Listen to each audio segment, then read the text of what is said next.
Grâce au programme Sucre, l'Union européenne accompagne le Congo dans la mise en œuvre de sa stratégie nationale du secteur sucre. Le programme Sucre est constitué de deux axes particuliers. 1. La diversification du tissu économique de la région sucrière, c'est-à-dire le département de la Bouenza. Et 2. Le renforcement de la compétitivité du sucre congolais sur le marché. De façon plus générale, le programme vise à améliorer les conditions de vie des populations de cette région. Pour ce faire, plusieurs financements ont été alloués par des conventions de financement dénommées Mesures d'accompagnement aux pays ACP, signataires du protocole sucre en République du Congo. Ainsi, dans le département de la Bouenza, le programme sucre permet de mettre en œuvre des projets concrets. Les bénéficiaires reviennent sur ce que leur a apporté le programme sucre. Un programme hydraulique avec la construction de forages pour les populations de la localité. La plupart des ouvrages réalisés avec l'appui de partenaires souffrent de survie. Et c'est ce qui a fait l'objet de cette table ronde. Nous avons voulu réfléchir sur cette question pour savoir quelles sont les pistes pour faire de telle sorte que nous puissions garantir la durabilité de ces forages-là. Un appui ciblé aux autorités locales pour une meilleure appropriation du programme. Nous avons été renforcés en termes de capacité sur la gestion des tiques et nous avons également été, par le biais du programme Sucre sur le financement de l'Union européenne, dotés en outils informatiques et en moyens roulants de type moto. La réalisation d'un système de traitement des eaux usées de l'usine Saris pour préserver l'environnement et la santé des populations riveraines. Cette visite s'inscrit dans le cadre du processus de réception de cet ouvrage. Nous regardons si ces réserves ont été levées. Nous avons fait le tour de tous les maillons de la chaîne, de tous les maillons de la filière de traitement des effluents de la Saris. Et nous allons nous retrouver dans la salle pour essayer de faire le point. La construction de dallos et de ponts sur les pistes rurales pour désenclaver les bassins de production. Nous sommes sur le Dalo à 5 pertuis en 3x3 sur l'axe Madingo-Kibunda qui est en train d'être construit par l'entreprise Serutop sur financement de l'Union européenne par le biais du programme Sucre. Nous sommes ici à la Bouenza pour la réalisation de 32 Dalo. On a travaillé avec les populations locales, on les a utilisés, ils ont été avec nous.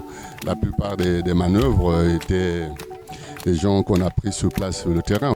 L'accompagnement de 200 producteurs de haricots par le consortium PAM FAO-FIDA en partenariat avec le ministère de l'Agriculture et l'Institut de recherche agronomie. Projet Aminatil Beto développement na Kachamakanda parce que nous avons la beto kusala beto vanda sala fieti mais depuis que nous avons projet de longo kusala mingi beto zo mambo beto vanda zo fieti ya mikumi moya mingi beto kipe bana l'école ba foya beto kuseza busumu akime kutunga inzo beto me kuzwa moi ouvre le soulagement je disais parce que beto bage pese beto ba semence bage kusumba bage kusumbia upe ba semence ni ba me pese beto bage sumbia beto banda na nchai bitke na nchai teleria nous banda kusala madesia à l'âge de 22 ans mais quand même les beto me kuta na projet ya PAM ya en tout cas ma avantage beto mingi ame ku pese beto ba bi mingi ba triporteur ba nape ba ou ba pelle.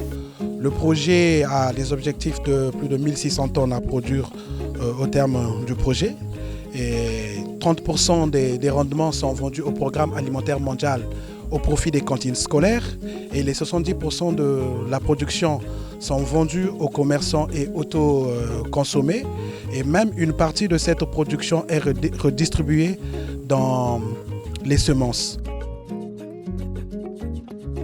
Je pense que du côté de l'aide, du côté des cantines, des différentes écoles qu'on aide, c'est très important parce que la jeunesse, c'est un peu comme la protéine d'un pays. C'est à partir de cela qu'on arrive à former les enfants qui demain formeront le Congo. Le projet dans sa globalité a porté des effets positifs au niveau des bénéficiaires parce que nous remarquons vraiment des changements et nous avons des témoignages très poignants des bénéficiaires sur les effets du projet.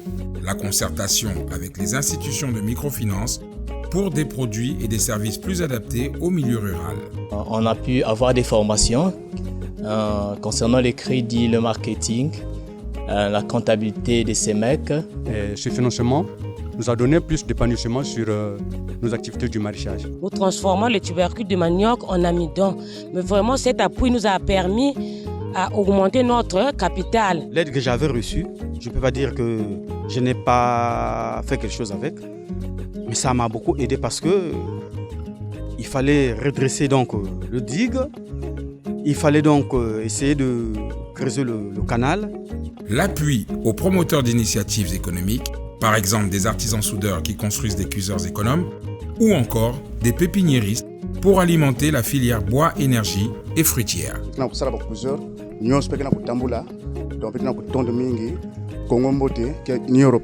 vente de ces cuiseurs m'a apporté un plus dans mes revenus. Les formations que nous avons passées dans le cadre du greffage, ça m'a vraiment aidé à connaître comment faire le greffage, le marcotage. L'objectif est ce que nous avons pu obtenir comme résultat à travers ce programme INECO. On a contribué donc à diversifier les activités économiques dans la Bouéza. Le programme Sucre, à travers toutes ses composantes, contribue à la diversification économique du département de la Bouéza, avec un accent sur l'amélioration des conditions de vie des populations.